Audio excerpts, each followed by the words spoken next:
right, Shalom. First and foremost, giving all praise, glory, and honor that's due to Yahweh, Bahashim Yahweh Shai, Bahashim Rachak Wadash, double honors to the elders and apostles at Great Millstone who rule well. Peace and blessing to the hopeful elect, 144,000, Shalom Barakathum. And I'm gonna just title this, Who Has Believed Our Report? All right, which is basically, I'm gonna read out of Romans the 10th chapter, but you know, this is basically Paul quoting Isaiah 53, all right, and this in John the 12th chapter as well, but I want to harp on the fact of faith and belief, okay, and in contrast to this whole controversy about the law can save you, can it not save you? The scriptures say, well, if you believe on the Messiah, that's all you need on the Christian side, you know. So what is the answer? You know, because when you read the New Testament, you read a lot of Paul's writings, a lot of people get confounded, all right? They can go to certain precepts and say, all you need to do is believe on the Messiah. And you can go to certain other precepts and say, you got to keep the law. That's the means of salvation, is keeping the law. Well, what is it? You know? Now, ultimately, it's going to be everything, man. That's why I always preach the Most High is looking at the inner man, the inner effort that you're putting in, because a man of the Lord, the elect, they're going to be trying, they're not just going to pick one thing and try to be good at that one thing. They're going to try to grasp everything that the Lord requires of them, okay? And the reason we harp on faith in Yahweh Shai, all right, and now in these days, it's not just the law, where some guys are harping on more of the law versus the faith in Yahweh Shai, is because our ability to keep the law has been severely diminished, man. Look at how many laws are just not keepable just by the temple not being up, you know. Look at how many laws of suffering sin on our brother. We can't go around and execute Leviticus 20 and 13, you know. So our ability there is diminished, and this was foretold. Yahweh Shai knew this. This is one of the reasons why he became the intercessor, the mediator for us, to plead our cause, all right, to defend us, man, in front of Yahweh. Okay, so the belief in Yahweh Shai is extremely important. And if you have let me just read. I'm gonna read. This is Romans chapter 10. All right, and I'm gonna start at verse 8. It says, "But what saith it? The word is nigh thee, in thy mouth and in thy heart, that is the word of faith which we preach." Okay, so Paul is harping on the things that's in your heart, which is basically in your mind, man. Okay, this is an issue back in the day where you had a lot of men keeping the law. They was always seen keeping the law, at least. They would have the phylacteries, they would all, but inside they weren't right, you know. And it's not to diminish that the keeping of the law, those things are good. Yahweh Shai said, do what they say, but don't do what they don't do what they do. You know, there's a reason why Yahweh Shai said that, because they weren't right on the inside. Because them keeping the law, even superficially on the surface level, that was not enough, and it never was. Okay, the order of Melchizedek was set up before the Levitical order. Okay, and it says, verse 9, that if thou shalt confess with thy mouth of the Lord Yahweh Shai, and shalt believe in thine heart that the Most High hath raised him from the dead, thou shalt be saved. Okay, now Christians will twist this and say, boom, that's it, you know. But what is the true answer? Number one, you got to be an Israelite. You have to be a descendant of the bloodline of Jacob, man. Okay, this does not apply to some Moabite in a village in Wuhan, man. Okay, he's not gonna be able to call on Yahweh Shai and get delivered because he's a heathen. Okay. Let me keep going. It says, "For the scripture saith, whosoever believeth on him shall not be ashamed." And the reason we harp on the belief in Yahweh Shai is because we know our ability to keep the law is compromised, man. All right? Like, if there's 3 prerequisites, like number 1, I said you got to be a bloodline Israelite. Number 2, all right, you have to believe in Yahweh Shai, man. You have to believe that he's the Messiah, like it just said. All right. If you are not under the order of Melchizedek in your mind, not what Moses wrote down. All right. What Moses wrote down, he basically codified the law that was spiritual through the order of Melchizedek, man. Yahushua is basically the beginning, man. He's the perfect way. He said, I am the way, the truth, and the light. So if Yahushua is the metaphysical form of what Moses wrote down on tablets and papyrus and various other writing utensils, this is why you hear it called in Hebrews a shadow of things to come, because we didn't have it in our spirit, man. Okay. But if we believe in Yahushua, man, if we follow that example, we're going to be good. Even if it's not to the absolute T of the letter of the law of what Moses wrote down. You see, because there's a spirit behind the law. All right. So you do have to believe in Yahushua. Number 2, man. Number 3, you have to keep the law to the best of your ability. Why do we say that? Because the law is the practical expression of Yahushua. All right. The law is the practical expression of Yahushua. If you say you believe the Messiah, that doesn't mean you go out and looking at another man's woman, man. Okay. And when Moses got that law delivered to him, and he gave it to the children of Israel, our people, okay, he had to break things down. He broke them out into laws, into statutes, and into commandments. All right. He gave certain sentences for certain things, you know, but it's not a hard law. You have to be in a certain spirit of things, man. King David showed the example, all right, of how to rule out of mercy, man. He had a son that violated his own daughter, who popped his own sister and threw her away, and he had some mercy on it. He didn't execute the full law. He had some degree of mercy. And you see various scenarios where mercy is given. Now the Pharisees would just say, "Oh, we got you. Get the stones," you know, because that's what's written. And although that's true, you got to be in the spirit of things, man. That's where belief in Yahushua comes in. All right. And a lot of people mix and mingle this up because they have their own way.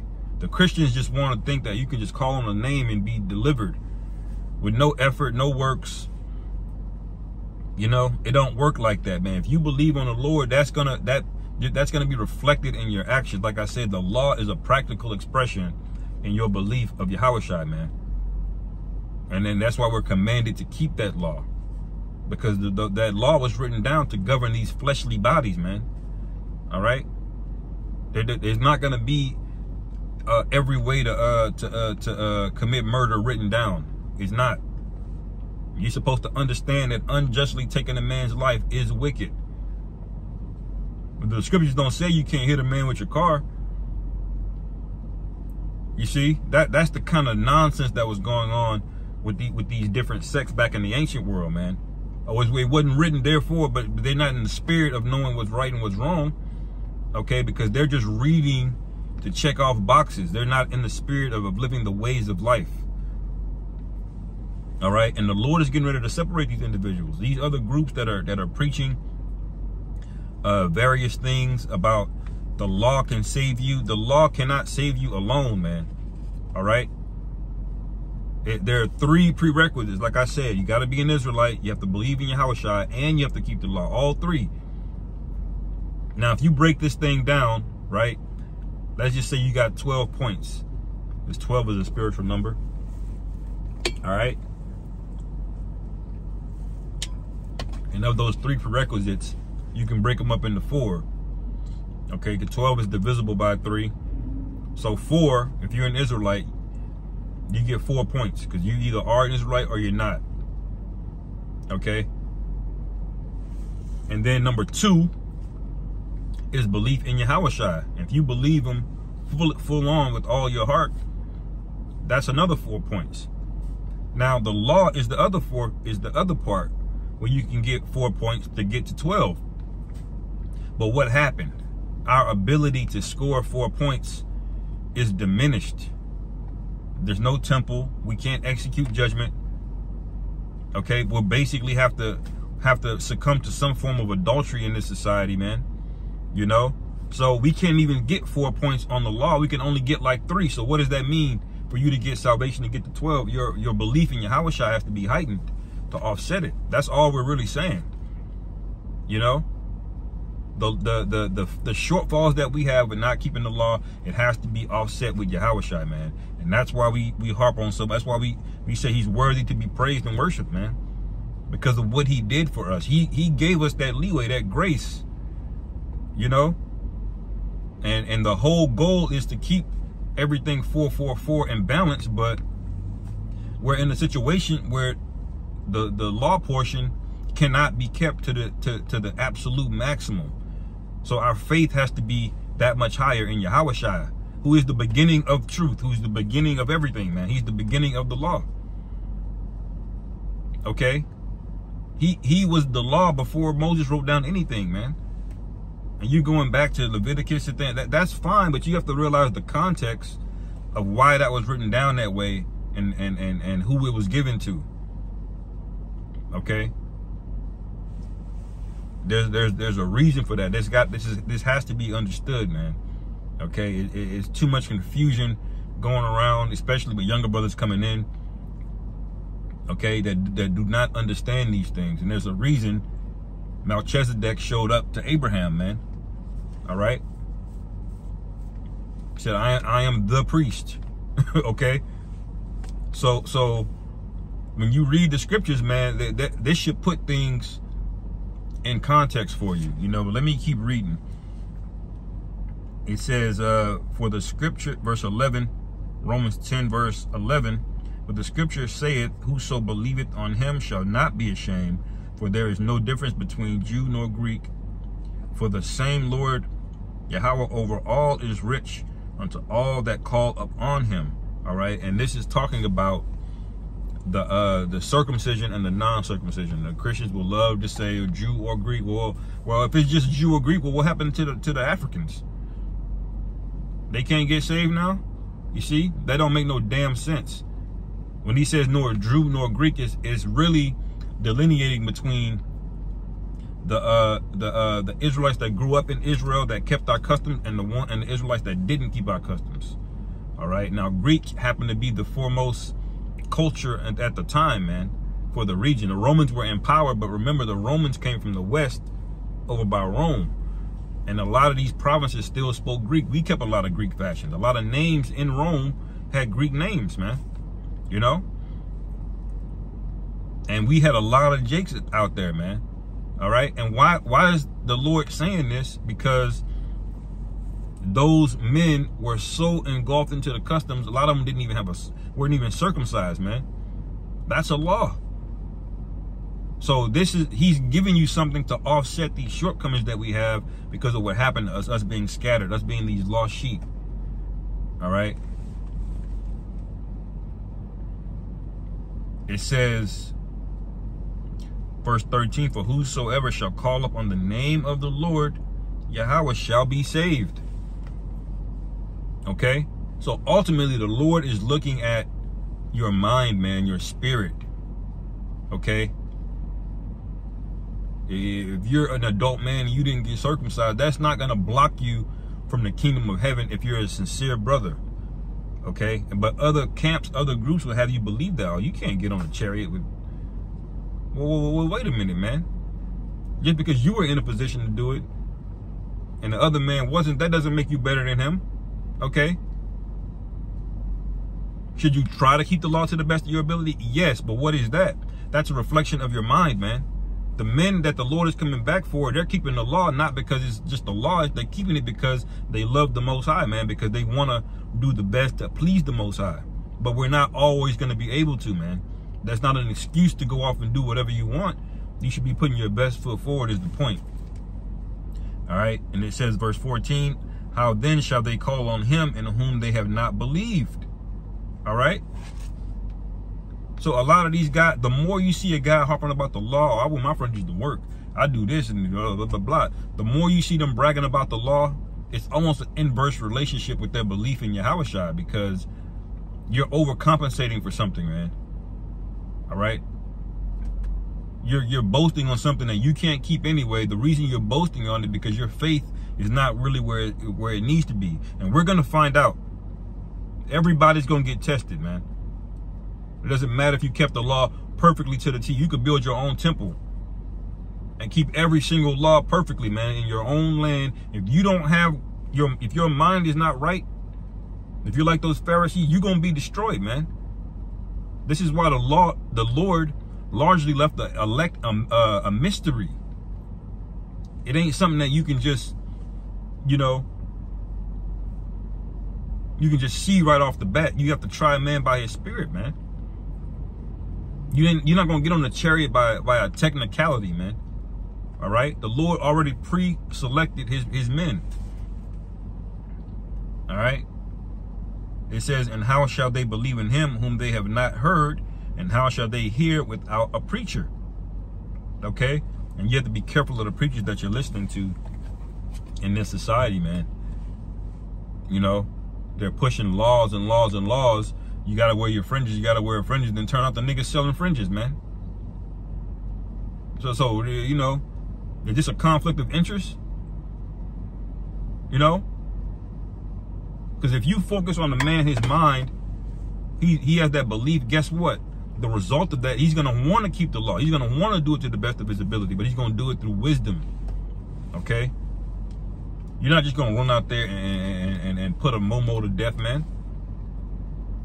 That's in the law. Verse 15, and how shall they preach except they be sent? As it is written, how beautiful are the feet of them that preach the gospel of peace and bring glad tidings of good things, man. And that's the main point, man. Okay? Bring good tidings, man. Jake is out here hurting. They're living paycheck to paycheck. Some Jakes are thinking about ending it, and y'all are talking about we cutting Christians and covering celebrity news. That don't help nobody, man. The scriptures say, bind up the brokenhearted, man. Preach good tidings to the meek. Why is this happening to me? Why do I have to work 50, 60 hours and still hope I have to pay rent? Why is this happening? Why are we all fucked up? Those are answers that a true, sincere man of the Lord are going to have, man. Okay? Not whether or not Whack 100 believes he's an Israelite.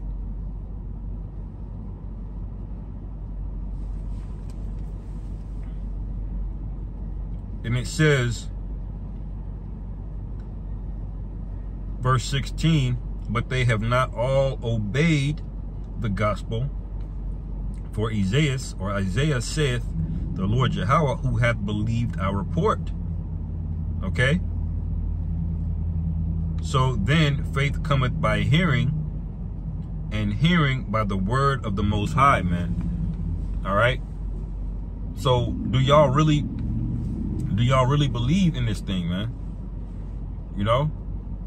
That's what's getting ready to come down to. All of these guys parsing the law between this and that are not in the real spirit of Yahushua, man. All right? Which is the spirit of prophecy, man. The men that are focused on watching, warning about world events, explaining to you why we're in a predicament that we're in, those are the men that are exhibiting the characteristics of wisdom that you should be listening to. All right? And that starts with the apostles, elders on down, man. Okay? But, you know, this is for, you know, any brothers that are confused about this topic, about the law, keeping the law, not keeping the law, believing Yahushua, you know, this is how you need to move, man. All right? Because a lot of people are getting confounded, and this is a good thing, because we know that the Lord said, my sheep hear my voice. So we know the elect are going to get it, but it's also worth a rebuke of all of the men sowing discord and confusion, man, for ulterior motives. Now, I might not be able to prove it, why you're doing these things, whether you took a bag or not. We all speculate. I can't prove it, but the Lord knows, man. We know the spirit of men that are sincere, man, especially the apostles, man. We know. Okay? Out of the abundance of a heart, a man speaks. And if you constantly hear a man talking about likes, calling other men bums, denigrating them for their economic status. Since when is it wicked to be a bum, to be poor, man? That's in the law, nigga, to help your brother if he's poor. You see? But men that speak like this, all right, they're telling you what's in their heart and in their spirit. And when the real test comes, the Lord is going to deal with you people, man. Every single one of you. All right? So I'll end it there, man. Lord willing, this is edifying. Call hello, Yahweh Bashim, Yahweh Shai, Hashim Rakak Wadash, Shalom.